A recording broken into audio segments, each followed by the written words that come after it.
মোবাইলে কোরআন তেলাওয়াত শুনলে সওয়াব হবে কিনা, খুব গুরুত্বপূর্ণ একটি বিষয়। আমরা অনেকে কিন্তু এখন মোবাইলের মাধ্যমে কোরআন তেলাওয়াত শুনি এবং মোবাইলে কোরআন তেলাওয়াত করি।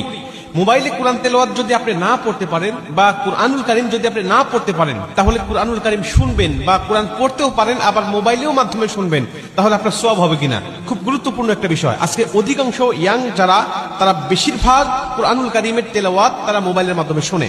এটা খুবই ভালো বিষয় যে আজকে যুবকেরা গান বাজনা ছেড়ে দিয়ে বিভিন্ন নাটক সিনেমা এগুলো বাদ দিয়ে তারা কুরআনুল কারীমের তেলাওয়াত শুনছে। রাত্রিবেলায় কোরআন তেলাওয়াত শুনতে শুনতে অনেকে ঘুমিয়ে যাচ্ছে। আর কোরআন তেলাওয়াত শুনলে আপনার সওয়াব হবে কিনা, এ ব্যাপারে আল্লাহ পাক স্বয়ং নিজে কুরআনুল কারীমের মধ্যে উত্তর দিয়েছেন। আল্লাহ বলছেন, ওয়াইদা কুরিয়াল কুরআনু ফাসতামিউ লাহু ওয়া আনসিতু লাআল্লাকুম তুরহামুন। আল্লাহ পাক বলছে, যখন কুরআনুল কারীমের তেলাওয়াত হয় তখন তোমরা চুপ থাকো, তোমরা কথা বলো না। ওয়াইদা কুরিয়াল কুরআনু ফাসতামিউ লাহু ওয়া আনসিতু লাআল্লাকুম তুরহামুন, এবং মনোযোগ সহকারে তোমরা শ্রবণ করো, আশা করা যায় যে আল্লাহ পাকের রহমত তোমাদের উপর বর্ষিত হবে। আল্লাহর কোরআন আপনি শুনবেন মোবাইলের মাধ্যমে হোক, আর কারো কণ্ঠে হোক, আর সামনাসামনি হোক, আপনি যখনই কুরআনুল কারীমের তেলাওয়াত শুনতেছেন তখনই আল্লাহ আপনার উপরে রহমতের বাড়ি ধারা বর্ষণ করছেন। অতএব মোবাইলের মাধ্যমে আপনি কোরআন তেলাওয়াত শুনতে পারবেন, এটা হলো প্রথম নম্বর কথা।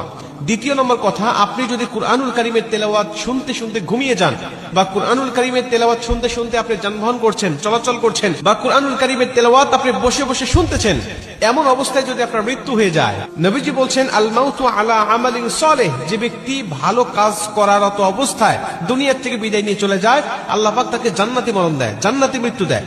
আমাদের মৃত্যু কখন হবে, আমাদের মরণ কখন চলে আসবে, আমরা কেউ জানি না। আল্লাহ যদি আমাদের ভালো কাজ করার অবস্থায় মৃত্যু দেয়, অর্থাৎ কুরআনুল কারীমের তেলাওয়াত শোনা অবস্থা আপনার মৃত্যু হয়ে গেছে, অথবা কুরআনুল কারীমের তেলাওয়াত শুনে আপনি ঘুমিয়ে গিয়েছেন, ওই ঘুমের ঘরে আপনার মৃত্যু হয়ে গেছে, নবীজি সাল্লাল্লাহু আলাইহি ওয়াসাল্লাম বলছেন যে আল্লাহ পাক তাকে জান্নাতি মরণ দিবে। শুধুমাত্র তাকে সওয়াব নয়, বরং মরণটা জান্নাতি হয়ে যাবে। আর কোন ব্যক্তি যদি জান্নাতি মরণ পেয়ে যায়, তার কবরে, হাসরে, মিজানে, ফুলচিরাতে কোথাও তার কোনো বাধা নাই, কোথাও তার কোনো টেনশন নাই, সরাসরি আল্লাহর 10টি পৃথিবীর সমান একটি করে জান্নাত তার জন্য অপেক্ষমান। মুসলমান ভাইরা আমার, এজন্য আল্লাহ পাকের কুরআনুল কারীমের তেলাওয়াত আপনি করবেন। যদি কুরআনুল কারীমের তেলাওয়াত করার পাশাপাশি কুরআনুল কারীমের তেলাওয়াত আপনি শুনতে চান, তাহলে অবশ্যই আপনি কুরআনুল কারীমের তেলাওয়াত আপনি শুনতে পারবেন। যদি সামনাসামনি কাউকে না পান কোরআন তেলাওয়াত শোনার জন্য, বা সামনাসামনিও আপনি শোনেন, আবার মোবাইলের মাধ্যমে আপনি শুনতে চান, তাহলে আপনি অবশ্যই শুনতে পাবেন, এতে কোনো সন্দেহ নাই, এতে কোনো সমস্যা নাই। বরং যতক্ষণ আপনি কুরআনুল কারীমের তেলাওয়াত শুনতে থাকবেন, ততক্ষণ পর্যন্ত গুনাহ থেকে বেঁচে থাকতে পারবেন, এবং যতক্ষণ কুরআনুল কারীমের তেলাওয়াত আপনি শুনবেন, ততক্ষণ পর্যন্ত আপনার আমলনামায় ফেরেশতারা সওয়াবগুলোই লিখতে থাকবে।